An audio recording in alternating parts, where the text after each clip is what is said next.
Здравейте, приятели на Минутите на Европа, директно в ефира на телевизия Стара Загора. Както разбрахте от анонса ни тази сутрин, днес ще говорим за платения отпуск за отглеждане на дете, който в България е познат като така нареченото майчинство, но всъщност закона от много време позволява този отпуск да бъде ползван и от баби, и от дядовци, също и от бащи. Малко странно се вписва на пръв поглед темата в обявените в началото на годината приоритети на комисията Юнкер, за които казахме, че ще говорим във всичките си предавания. Но в видеото, което са ни предоставили колегите от Европейския парламент, ще видите, че всъщност стимулирането и на женския труд, възможността и на бащите да се грижат пълноценно за децата си, това разчупване в установените социални и икономически норми в много голяма степен влияе и върху мотивацията на отделните хора да работят, мотивацията на обществата, усещането за общностна принадлежност и върху икономическите резултати. На пръв поглед е малко странно. Наистина, когато човек тръгне и проследи всички връзки, вижда, че наистина има много общо. Защо се спираме на тази тема днес? Винаги сме казвали, че Европа, Обединена Европа е преди всичко ценности, а парите, които получава всяка една държава членка, са функция на тези ценности. Едни от ценностите, които се изповядват от Европейския съюз като цяло, като философия, е общите политики, които позволяват на страните членки да изравнят своите стандарти, да изравнят своето развитие и да постигат резултати, които в противен случай не биха били възможни да бъдат постигнати само от една страна. Давам конкретни примери. Нещо, което една немалка част от нас, като граждани на Европейския съюз, усещат осезателно: отпадането на таксите за роуминг. Това България сама по себе си едва ли би могла някога да го постигне. Може би Германия в някаква степен или Франция предвид мащаба на държавите си, но като цяло това е част от общностното развитие и гледането в една посока. Затова и решихме днес да се спрем на тази тема, тъй като има директива на ниво Европейски съюз, но както сме говорили и друг път, директивите се въвеждат в националното законодателство по усмотрение, по начин, който самата страна членка предвижда това да се случи. Те нямат директно въздействие и се оказва, че в едни страни са създадени що годе добри условия, в други много добри, но в трети като че ли това съвсем не е така популярно, съвсем не се ползва и съответно не може да даде ефекта, за който ние си говорихме. Затова в следващите 5-6 минути ще изгледаме видеото, любезно предоставено ни отново от телевизията на Европейския парламент, интервю с един от евродепутатите точно по тази тема. Нека да видим за какво става въпрос. Dans l'Union européenne, les travailleurs ont droit à un congé parental lors de la naissance ou l'adoption d'un enfant. Mais malgré ce droit, les parents européens semblent loin d'être égaux. La raison est simple, les conditions d'accès à ce congé sont définies par des législations nationales. Dans son rapport voté au mois de mai à Strasbourg, la députée socialiste belge Maria Arena compte bien remettre le problème en haut de l'agenda européen. Maria Arena, bonjour. Bonjour. Le congé parental, ça fait longtemps qu'on en parle et pourtant ça ne semble pas fonctionner, en tous les cas au niveau des pères. Quand on les compare aux mères, je remarque que seulement 1% des pères partent en congé parental. Comment ça se fait que ça ne fonctionne pas en pratique ? Alors première chose, donc il y a une directive qui existe. Malheureusement, cette directive n'a pas été transposée de manière égale sur tout le territoire européen et surtout n'a pas pris en considération la question de la discrimination aujourd'hui qui est faite aux femmes mais aussi aux hommes par rapport à la prise de ce congé parental. On voit que la question de la rémunération de ce congé parental est une des clés pour faire en sorte que les hommes prennent ce congé parental. Pourquoi ? Parce que les femmes en Europe sont encore enfermées dans un rôle traditionnel social et les hommes dans un rôle traditionnel économique. Alors ça, c'est les obstacles, les avantages, c'est quoi ? Alors l'intérêt, c'est qu'il faudrait que ce congé parental puisse être rémunéré pour qu'il y ait une vraie répartition de la vie privée, vie professionnelle entre les hommes et les femmes, ce qui ferait en sorte qu'il n'y ait plus de discrimination à l'emploi pour les femmes. Donc il y a ce frein aujourd'hui qui existe et s'il y avait une meilleure répartition, comme ça existe par exemple dans les pays scandinaves, eh bien il y aurait moins de discrimination, plus de diversité dans l'entreprise Et les entreprises qui ont plus de diversité s'en sortent mieux aujourd'hui économiquement parlant. Donc c'est du tout gagnant pour tout le monde. Alors pourtant, on voit qu'il y a certains États membres qui ont même du mal à transposer cette directive. Pourquoi? Où est le problème pour ces pays-là? On a plusieurs raisons. On peut avoir une raison qui est une raison conservatrice. Par contre, il y a aussi des États membres qui trouvent qu'il ne s'agit pas d'un investissement de payer des congés, mais d'un coût. Et donc on doit convaincre ces États qu'avoir des congés et un congé parental a fortiori est de nature à donner plus de main-d'œuvre qualifiée et donc plus d'avantages pour les entreprises également. Alors on doit les convaincre, mais comment est-ce que vous allez les convaincre? Parce que ça c'est la phrase qui suivait, on doit leur dire que ça va être comme ça, mais qu'est-ce qui va réellement les pousser à faire ça? Parce que c'est du bon sens pour finir ce que vous dites. Donc, au-delà de ça. Il ne s'agit pas uniquement du bon sens, c'est-à-dire qu'à un moment donné, il va falloir le payer, ce congé parental. Et donc on doit donner des pistes de pays qui s'en sortent bien par rapport au congé parental, la manière dont ça s'est organisé, par exemple avec des systèmes de cotisation, de sécurité sociale, une couverture sociale des parents qui prennent ce congé parental, et donc pouvoir dire aux États membres qui aujourd'hui sont plus réticents, regardez comment ça fonctionne ailleurs, comment ça a été pratiqué, et donc c'est ce que la directive, la réévaluation de la directive devra faire. Alors le congé parental c'est une chose, au niveau du congé de maternité en tant que tel, comment est-ce que ça se passe? Où est le problème là? Et comment est-ce qu'on peut différencier exactement les deux? Alors vous savez qu'on a, dans le cadre de la simplification administrative au niveau de l'Europe, la Commission européenne avec le Conseil, donc le Conseil, en Europe. les États membres d'un côté qui se réunissent. Voilà. Ils ont dit que ce n'est pas prioritaire. Aujourd'hui, on doit travailler sur les banques, sur la relance économique, et donc le congé de maternité n'est pas prioritaire. C'est la raison pour laquelle j'ai dit on a le Conseil le plus macho qu'on a jamais eu aujourd'hui en Europe. Donc vous n'y croyez pas à cette question prioritaire? Alors, je pense qu'aujourd'hui, il va falloir revenir à cette question-là, parce qu'on parle beaucoup, de la question du taux de chômage.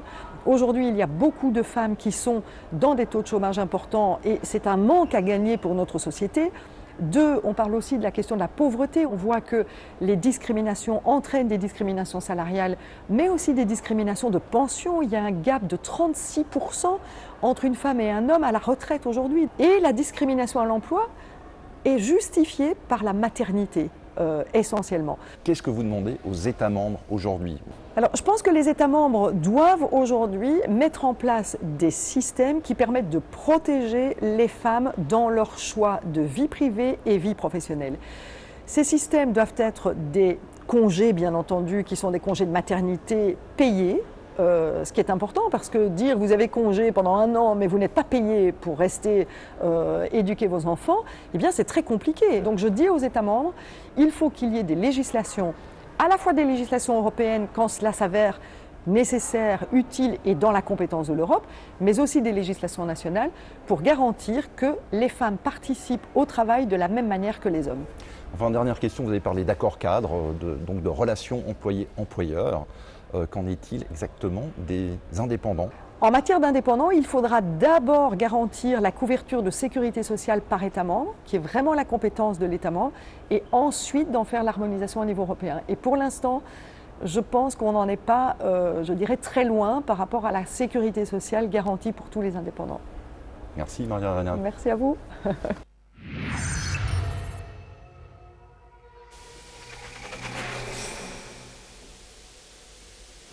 Още когато гледахме този видеоматериал в описа и подготвяхме днешното предаване, си казахме, че сигурно ще има много хора, които ще реагират негативно, с негативна емоция на това, че жените трябва да имат същите равни възможности да работят, че е възможно трябва да има тази свобода бащата да поеме за известно време ролята за отглеждането на детето от дома и тя да бъде платена тази роля, т.е. той също да не се чувства ощетен. И това ме върна към годините, в които се върнах на работа след майчинство. Подготвях CV за автобиография за участие в един проект и написах, че пред последните 2 години съм била в отпуск по майчинство, при което по-опитният ми колега каза, това го махни, защото в никакъв случай няма да се погледне с добро око на автобиографията ти.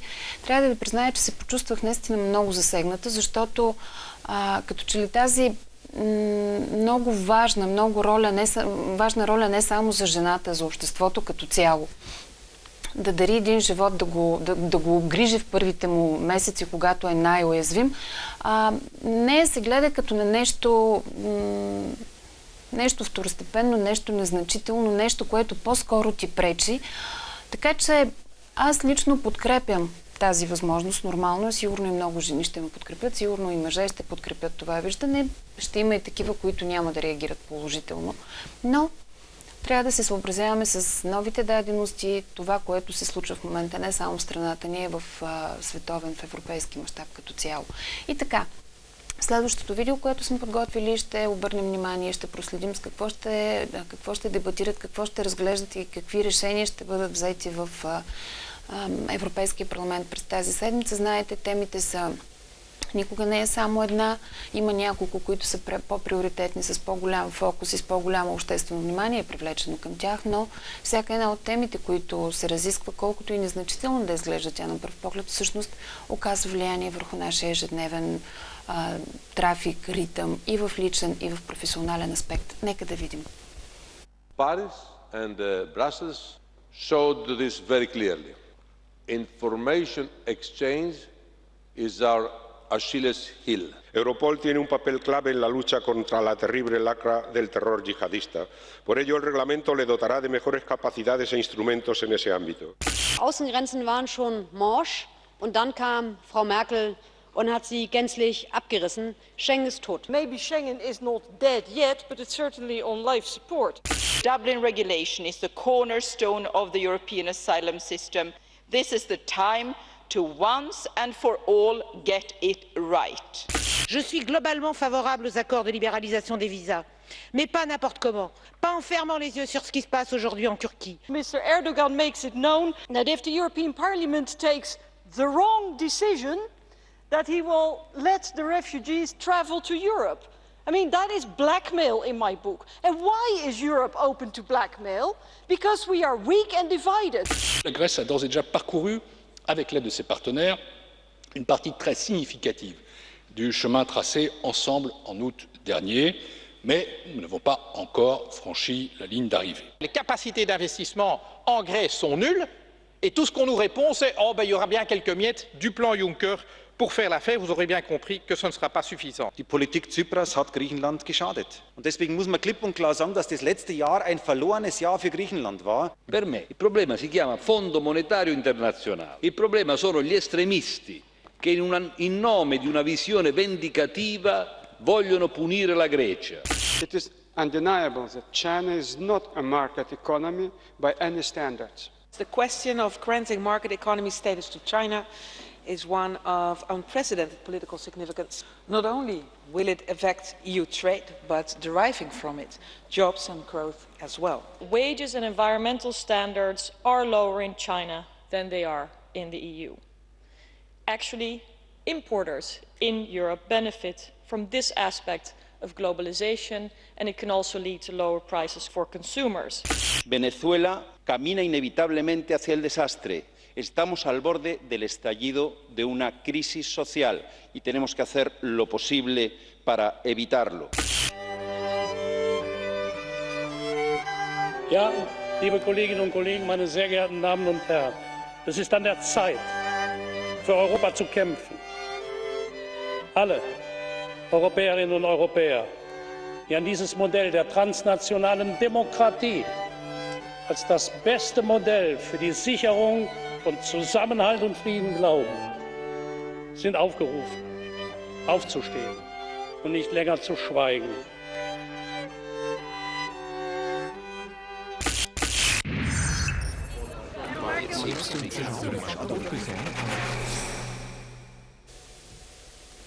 Всъщност това, което Мартин Шулц каза в финалните минути на това видео, председателя на Европейския парламент, че е време да се борим за Европа, всъщност борбата за обединена Европа още от самото и създаване. И си мисля, че тя никога няма да спре. И в моменти на кризи, и в моменти на възход, така че който е за наднационалната демокрация, е време да каже и своя глас. Това беше всичко от нас за днес. Ще се видим отново следващия вторник с нова интересна тема, подготвена с помощта на колегите от Европейския парламент. Останете с програмата на телевизия Стара Загора. Хубав и усмихнат вторник!